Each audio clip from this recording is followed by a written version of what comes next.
All right. So the Dossier Podcast is back by popular demand. Today we have Julio Rosas. He is the publisher of Mostly Peaceful with Julio Rosas. It's Julio's name.substack.com. I will put a link in the show notes. So, Julio, you are currently situated right near the Texas-Mexico border, correct? Yep, here in Eagle Pass, at the center of this current fight between the Biden administration and Texas. Yeah, so the sense that I'm getting, at least nationally, is that people aren't necessarily sure if Abbott, although he just released apparently like a strongly worded statement, he's going to back the Texas Guard. What are you seeing? What are you seeing on the ground? Is there a sense that there's actually going to be kind of like a old Western showdown between the Texas National Guard and like federal officers? Yeah, no, in Mexico they just call it a standoff. But no, what we saw today, what I was seeing today is that yes, the Supreme Court ruled that the federal government does have the authority to cut the concertina wire that was placed. But the problem is that for the feds is that Texas has sealed off this major staging area that has been used for the past 3 years for illegal immigrants. And so Texas has finally said enough. You are not, if you're going to only permit Border Patrol to allow illegal immigrants to process them, release them in the United States, you're not going to do that here. And so they still have it sealed off. We had media's given access, and today we were seeing that they were not only adding uh, barriers, but they were improving on their designs. They're now, because there's two different barriers that Texas is using. They're using concertina wire and razor wire. Razor wire is a little bit different. It's actually a little bit more sharper, and it's designed differently. And so they're adding razor wire on top of the shipping container wall that Texas put down, and they're placing it on top. And they're because part of the problem is that illegal immigrants, even though it had concertina wire on top of the shipping containers, illegal immigrants were kind of able to kind of climb over, put blankets, put clothes to kind of trample it down to allow them to then kind of hop over. And so with the new designs that the Texas Guard engineers actually just created, that's going to severely minimize their ability to kind of hop over the wall. And what we were being told is that they're really trying to just make it as intimidating as possible to just deter people from crossing, at least in that area. Yeah, so you've been at the border a lot. Recently, you've traveled the world this year, or last year, basically. And I assume you've spoken to some of these illegals or migrants, or some people call them dreamers. Whatever you want to call the people not from the United States who enter the United States illegally. Have you spoken to them? Like, is there a sense that like are the vibes high? How are the spirits on the other side of the fence? Like, do they still think that like they're going to be able to enter into the United States pretty easily? Or do you think like this will be, at least in this entry point, an effective mitigation measure? It depends, because Eagle Pass is getting a lot of attention right now, just obviously because of what's happening between the governments. But I mean, this is a nearly 2,000-mile border. So, and even with Texas, there's different areas controlled by different cartels, and that allows for different types of migratory flow. So so right now, at least the migrants that are making their way to Piedras Negras, which is the town across from Eagle Pass in Mexico, it's a wait and see, and we've seen this happen quite often, actually, especially like, for example, when Title 42 finally went away last year. There was an expected rush afterwards, and there was in certain areas, but people didn't cross because they wanted to kind of see, okay, well, if people start crossing over, how are they going to be treated now that Title 42 is away? And when they saw that pretty much it remained the same in terms of they were processed and then released, that's why we then started to see an uptick in illegal crossings again. So it's kind of what's happening here right now, where, okay, people in Mexico are seeing that Texas is taken over. They're seeing that they're fortifying it.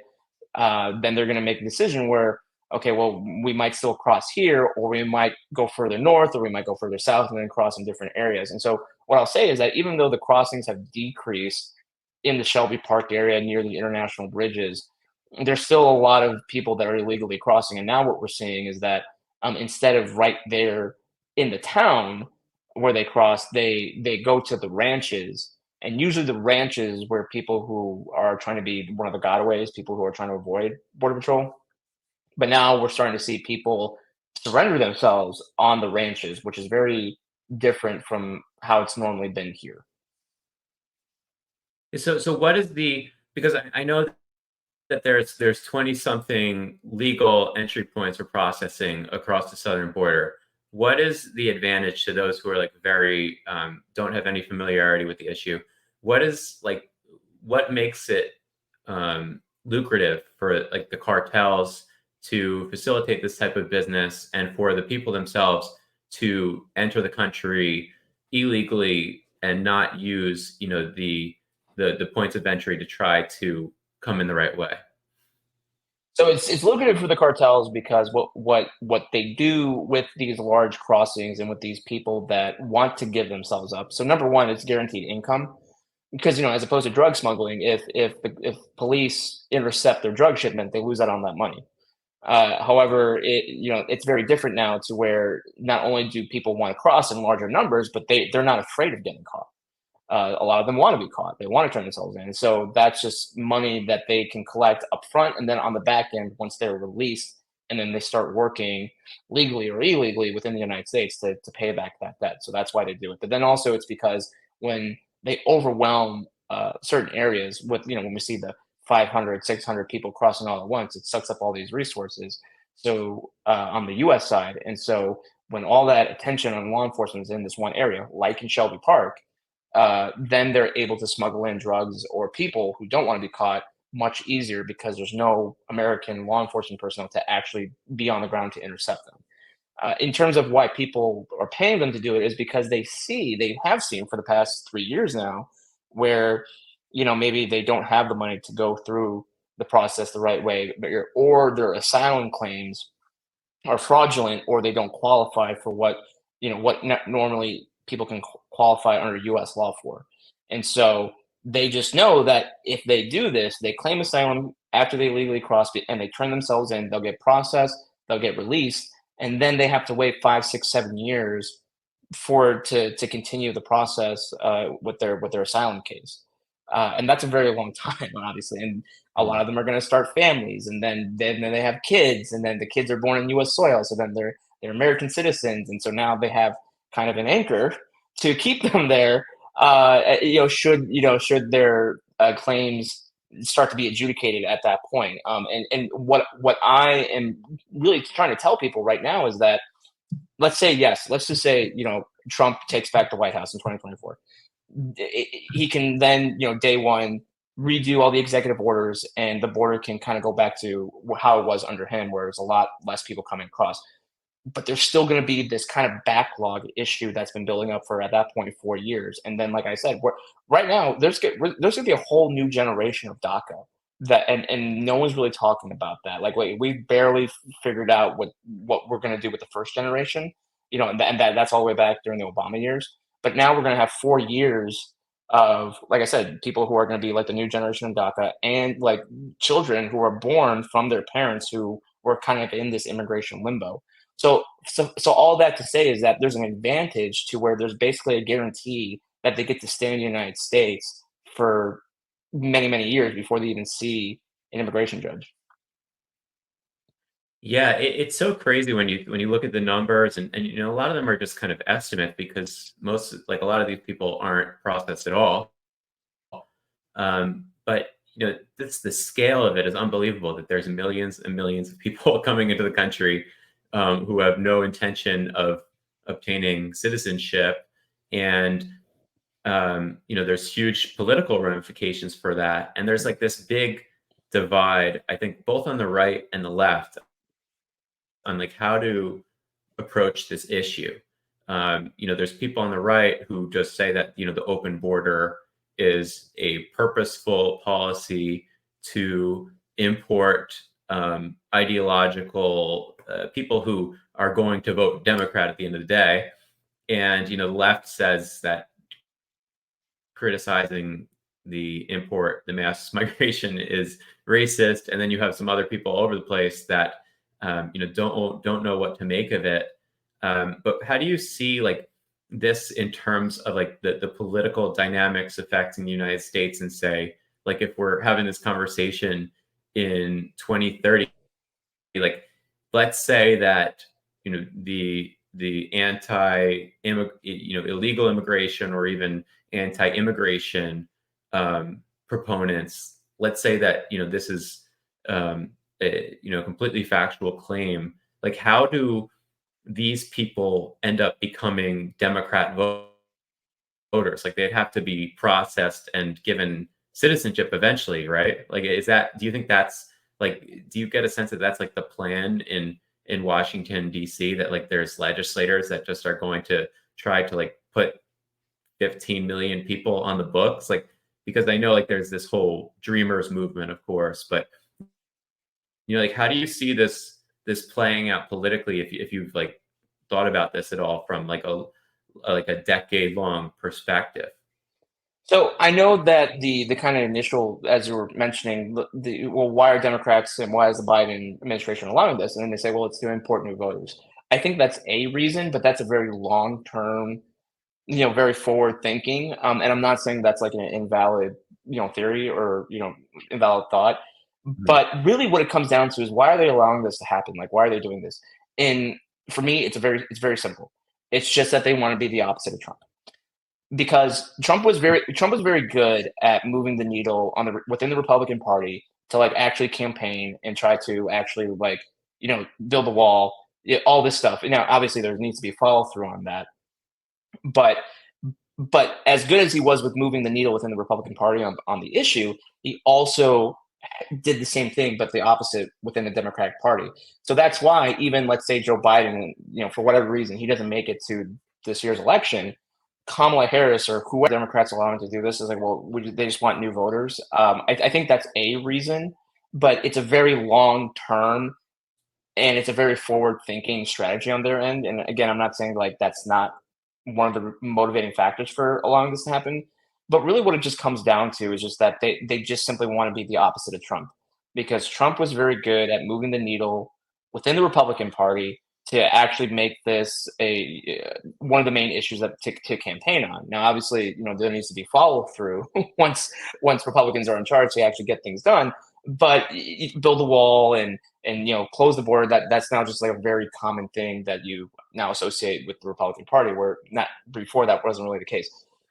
But the thing is that he also moved the needle within the Democratic Party, and so let's say Biden doesn't make it to 2024 for whatever reason, Kamala Harris or any other national Democrat that would replace him would still continue the policies that have been ongoing since day one of his administration.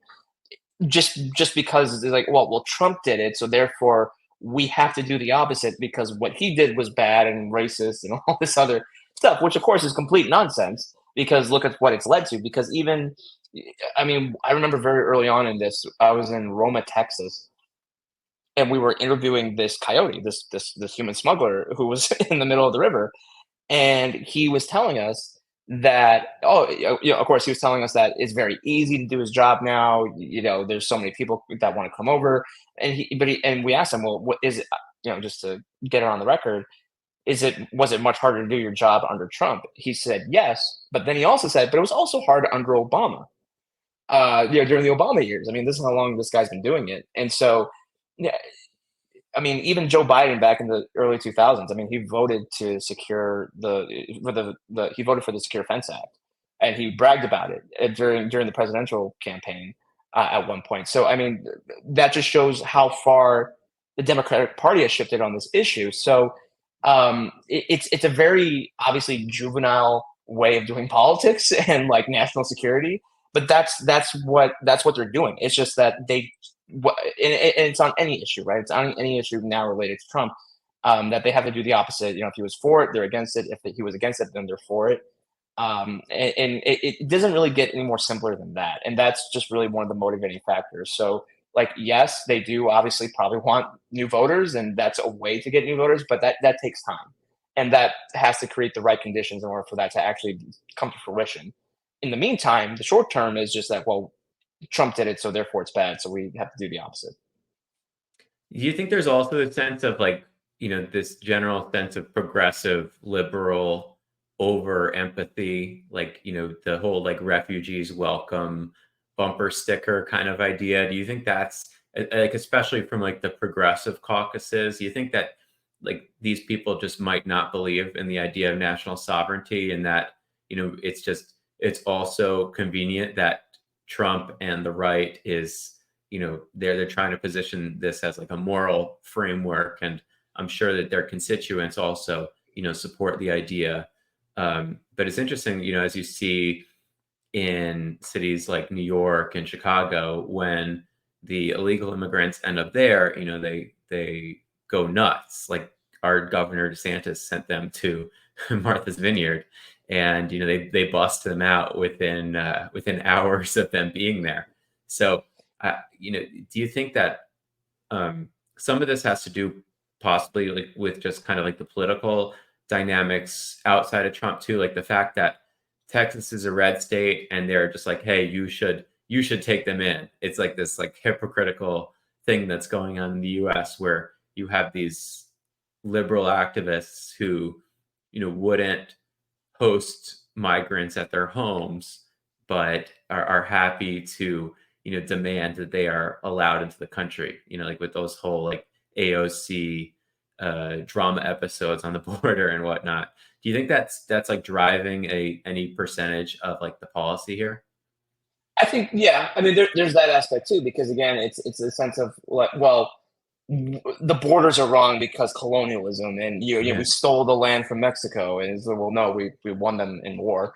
But so it goes again. It just speaks to how much they view what America is and all of its past sins, quote unquote, and they're saying like this is the consequences of what we've done, and that I would say that okay, fine, sure, Central America, and we had involvement over there, and obviously it wasn't always good, but but as things stand today, when we can't help other countries, because I mean that's the Biden administration's approach, right? It's like, well, we got to fix the root causes in Central America, and like, okay, that's fine, but here's the problem. It's no longer just Central America. It's all these places, 130 countries that are, people that are coming from to our southern border. So even if you were to solve all the problems in Central America, um, what about the rest of the the rest of the world? The whole world is in flames right now with everything that's going on. So yeah, it's just a matter of they were virtue signaling it for a long time by becoming sanctuary cities, and yeah, all refugees welcome here and all that. And when you actually say, okay, well then put your money where your mouth is, and then they realize like, oh, we can't actually facilitate that, and it's like, well, of course, you can't just continue getting thousands and thousands of people, uh, and the money has to come from somewhere. We've already seen budget cuts in New York City. They're talking about budget cuts in Chicago. It's just like a perfect storm of all their bad ideas being shoved in their faces. And I would say that it took a lot longer for the blue cities to actually start facing like the weight of everything. I thought it was going to happen sooner, but we really saw that explode during last summer in 2023. I mean, it kind of happened pretty quickly, and it's just because it became a problem too big to ignore and a problem too big to hide, just because the numbers were just continuing to increase, and they're obviously still increasing today. So as we're going into this election, I mean, that's why when with like the Iowa caucus with among Republican voters, immigration and the border crisis is their number two issue, like right behind the economy, which is affected by the immigration and border crisis, right?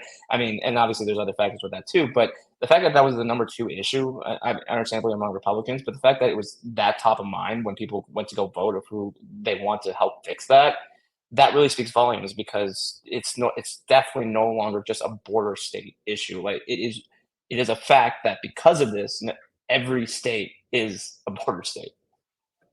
Yeah, and you and select others should be applauded for, putting people's attention on these issues because, you've physically been out there and kind of showing what's happening. And, that's definitely caused a righteous reaction among, the American population. I wanted to also ask you about the drug cartel issue, or, the whatever, however people want to describe them. It seems that like the conversation in the US is like a very uncomfortable conversation about what to do about the drug cartels because they're so integrated into Mexican society that there seems to be like this cultural separation. Because in the US, if you saw like the GOP primary, everyone's just competing over who is going to bomb them harder, and nuke the cartels and whatnot. So it's like very much like they are druggy gangsters and we need to impose kinetic action upon them.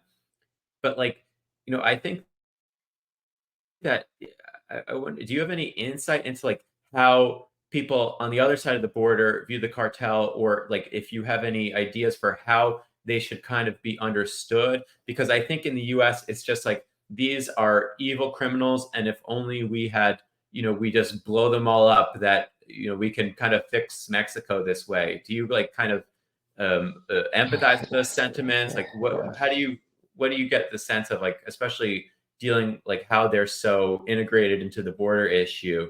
How do you propose we kind of like tackle this separation in understanding, and how Americans should be viewing how these cartels operate? Is it like a political vacuum that's been created? Like, if you have any insight into that. Yeah, so yeah, I mean, the cartels are definitely just it's a complex issue that goes back, at least the modern times, back to the 80s, right? Mhm. Um, like today, but even from the 80s to today, they've evolved so much. Where before they were more behind the scenes, it really exploded when Felipe Calderon actually started to take kinetic action. Actually did an actual war on drugs, right? And we've seen that like that necessarily doesn't work, and it doesn't work in part because of how just deeply corrupt Mexico is because of the influence with all the money that they make, the cartels. I mean, it is essentially a narco state. I definitely understand the for the United States and people advocating the need to do more about it. Now, I'm not saying we need to go all Star Spangled Banner across the Rio Grande into Mexico, but what I am saying is that the current approach that we've been doing against the cartels for decades now also is not working, and it's under the auspice of law enforcement. Like it's a law enforcement action, not a military action. But it doesn't work that way. Just trying to take out a cartel head here and there. I mean, they're so structured and they are organized. I mean, don't get me wrong. There's also dysfunction with, and that's a whole other thing. But they are organized enough to where if you do take out a main leader, you take down a whole cell, another one will either take its place or they already have people to take their spot to keep the continuity going essentially. So I'm not saying that we need to invade Mexico, but because of how much more powerful they are, in part because of the border crisis, because they're making billions of dollars just through human trafficking and human smuggling, which was not the case before. Because, like I said, like they're no longer worried about people getting caught, and so many more people are being funneled through Mexico. But it's just that they they are a paramilitary, and they do horrible things in Mexico that when you kind of look at it, it's like, well, this kind of looks like terrorism. What I will say is that I mean, in obviously they're not just on the Mexican side; they do operate here in the United States. So the other side to that is like, okay, well, if we do treat them as foreign terrorists and we do start taking kinetic action, we shouldn't underestimate their ability to fight back because, like I said, they already have their cells, they already have their operatives here, they already have the gangs that they work with, so they could easily carry out attacks within the United States if their backs are against the wall and they just figure, well, screw the gringos, we're gonna make them feel the pain as well. That's not the fear monger or anything, but that's how much power that they have and the influence that they have within Mexico and to an extent the United States. Because for example, when I was first talking to people about where they were going. Okay, you get processed and you get released. Where you going? I kept hearing North Carolina, North Carolina, North Carolina. And I thought, well, that's kind of weird. So I asked an old DHS contact of mine. I said, why am I hearing North Carolina? He's like, well, actually, because of some of those counties or sanctuary counties, the cartels moved in and have greater influence, and so they direct people to go to their jurisdiction so that they can work and continue to pay off their debt. Right. That's just an example of how their influence extends just beyond the border. So it, it it's very complex. I kind of see both sides of yes, we need to do actual military action, or but the current way of addressing them is not working. And that is in part because they do get money through drugs, they do get money through gun running south. So our nation has a role in their power, obviously, but um, the answer isn't then to go, well, we need gun control so that the guns stop flowing south. It's like, no, that's dumb. That's not how it works. But I think we need to really look at and admit that the current way addressing the cartels and the drug problem as a whole is not working and is actually backfiring. So I don't know what that means in terms of, okay, well, if we do military action, do we act unilaterally? Do we collaborate with the Mexican government that is corrupted, and we might not actually get what we want out of that. Yeah. That I don't know. It's very, very complex, and it can go and it can backfire in 100 different ways. Yeah, I agree. It's a mess over there, and like because I think that like a lot of the population, of course, finds it suitable from time to time to work with these cartels because you're just kind of trying to make a living. So for some people, it's not about like this moral decision. It's just It's just you survival. you want to make money for your family and you want nicer things, and this is the path. And sometimes, you know, in America, we're still a lot of us are still in decent enough shape to be able to afford an apartment, to provide for our kids. But in developing countries, it's like sometimes depending on where you're situated geographically, you only have a couple options, and if the cartel's telling you to do something, you might want to do it. So like I don't necessarily blame the people involved, which comes back to like the conversation about border security. I remember studying the Cold War in grad school and remembering that the US was trying to infiltrate the Soviet Union physically with spies, and Moscow kept killing all our spies and finding all of them basically. They had an incredible intelligence apparatus and border security, and Russia has a massive, massive border. So it just like always baffles me when people say that the border really, it's too big. We can't secure the border. It's just there's just too much going on. Do you think that like if there was a real effort put forward by, say, Trump gets back into office and you have Republicans who want to secure the border in the Senate and the House, do you think that like they're like if you tasked, say, like the state national guards and federal resources to secure the border, do you think that we could drastically reduce illegal immigration? Yeah, absolutely. I mean, and I'm not saying that the border before Biden was all sunshine, rainbows, and unicorns. No, but you talk to the people down here, as I have for these past few years, and they will always say that things were trending in the right direction under Trump. Right? Like I said, should have been. We would have liked to see more concrete follow through under his administration, but it was going in the right direction. Um, and so really when you ask them, well, what needs to change? A lot of it just says, well, we need to go back to the policies that we had just a few years ago. And that's why when the Democrats are saying, well, Republicans didn't want to vote for more border patrol agents, or they didn't want to give them the more funding. It's like that's not what they need. They okay, maybe they could use a few more border patrol agents, but it would help them more if the policies actually allowed them to actually secure the border. I mean that alone is leagues ahead of what can actually be done, right? They that's all they're asking for. I mean, the Border Patrol Union, the frontline guys. So we wouldn't even necessarily even need the National Guard to help them, maybe to augment them here and there, and not have these massive deployments, because the policies and the laws really do affect how people think they are able to get into the country legally. So that's why when people start talking about amnesty, or for example, this recent Senate Republican bill where it gives them even thousands of more work permits, I mean that's going to that alone draws people, because they're thinking, well, not only can we get in, but we can actually make a good life, and we can actually have an easier time living in the United States.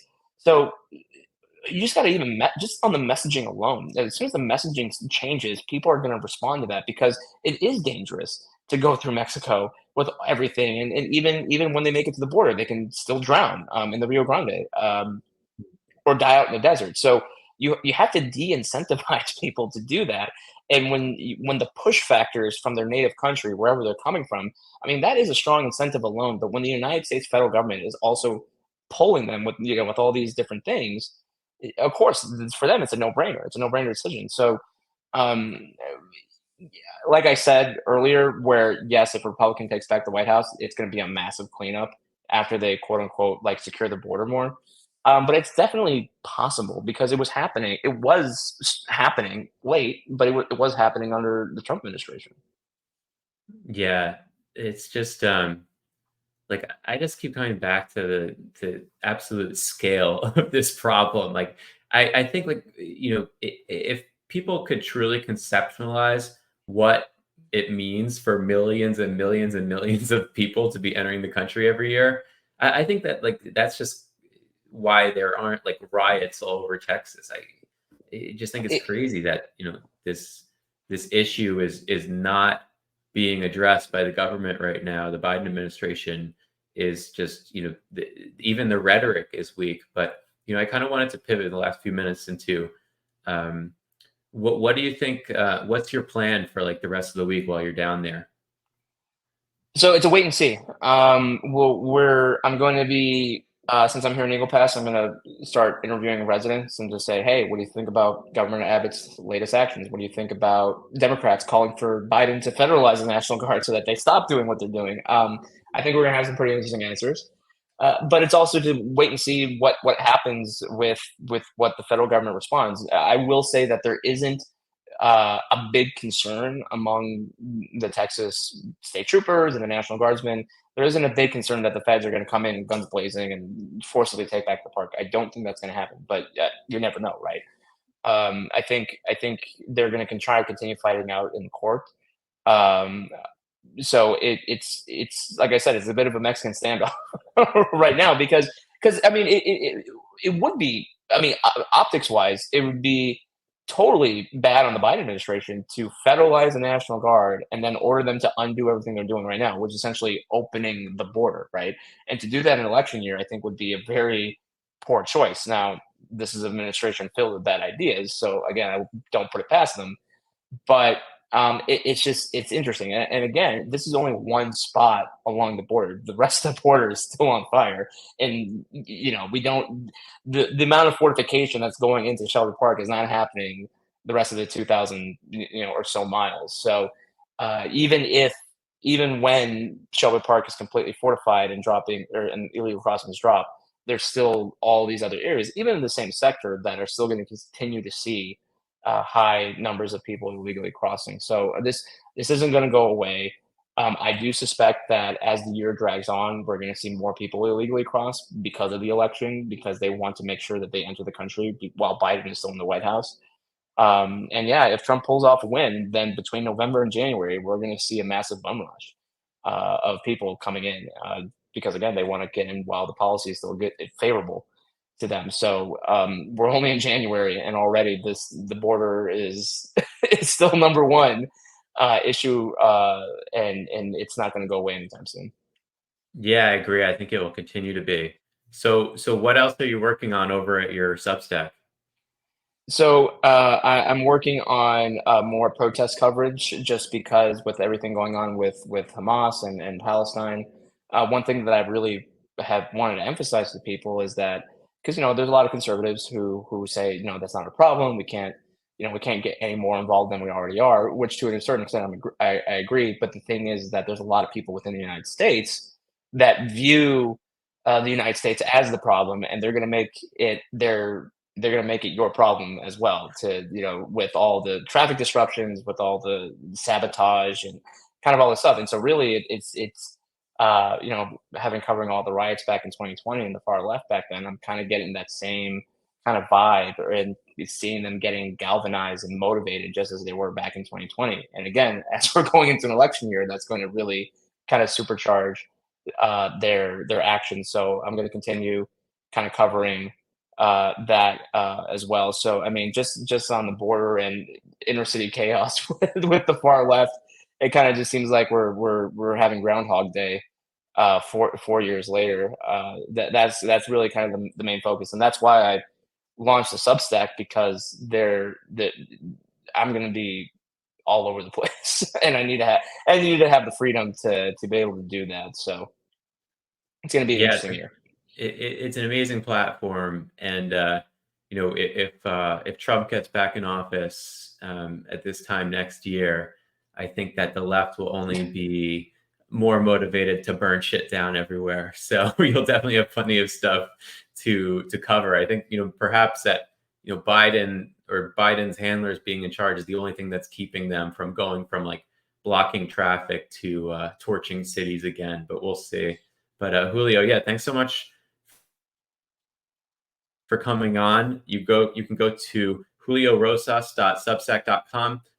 His Substack's called Mostly Peaceful, so you can type it in to Google and find it there. Yeah, thanks again. Appreciate it. Yeah, thanks for having me.